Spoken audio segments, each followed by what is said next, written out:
Hey friends, I hope you're having an amazing day, and if you're not, I'm going to make it amazing for you. Now I want to share with you a little process that I use when I do some creative visualization. Now creative visualization is simply taking an idea, a goal, or something you want to achieve, and imagining, visualizing that you already are in possession of that experience, that amount of money, that home, that car, that relationship, that body that you might want. And here's a simple way to do it. There are a variety of different ways to do creative visualization, but when I do it in one of two ways. The first way is called in the first person, meaning I'm visualizing as me. The second way, I'm still visualizing as me, but I do it in the third person, which means I'm actually seeing myself in the experience. Now, in either case, if you do it in first person or third person, what I want you to do is pay attention to the details. What do I mean by that? So let's say you want to own a new car that you don't yet have.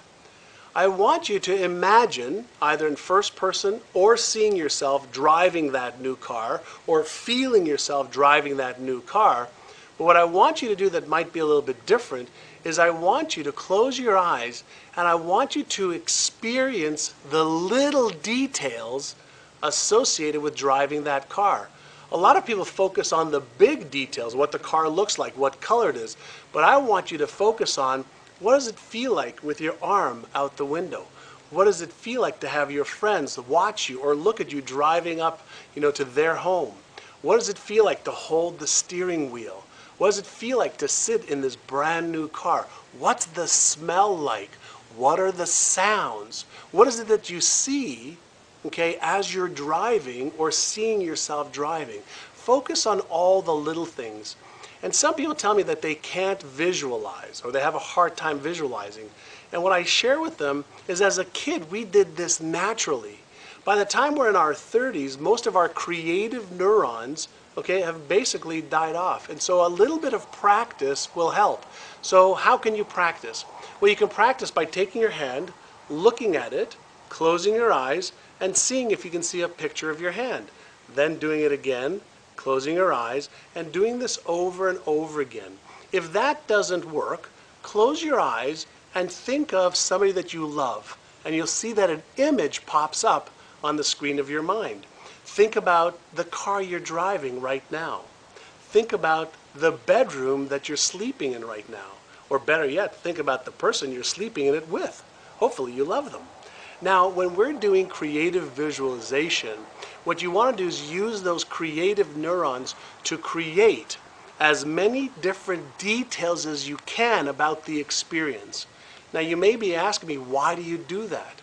Well, the more associations that you could put around that new vision, the more you start to formulate neural networks or circuits in the brain, or what I prefer to call them is software. Now, it is known that you and I don't see what there is to see. We only see what we are conditioned to see.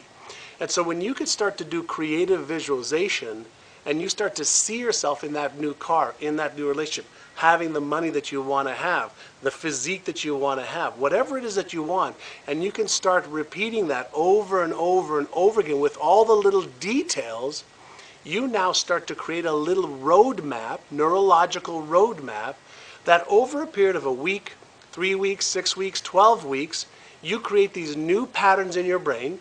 Once these new patterns are created, your brain starts to look for things in your physical world to match up with the experience that you've created in here.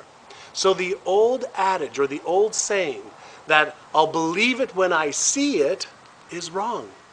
It's when you believe it, that's when you'll see it. Or I'll see it when I believe it is what some people think. So you have to see it in here first.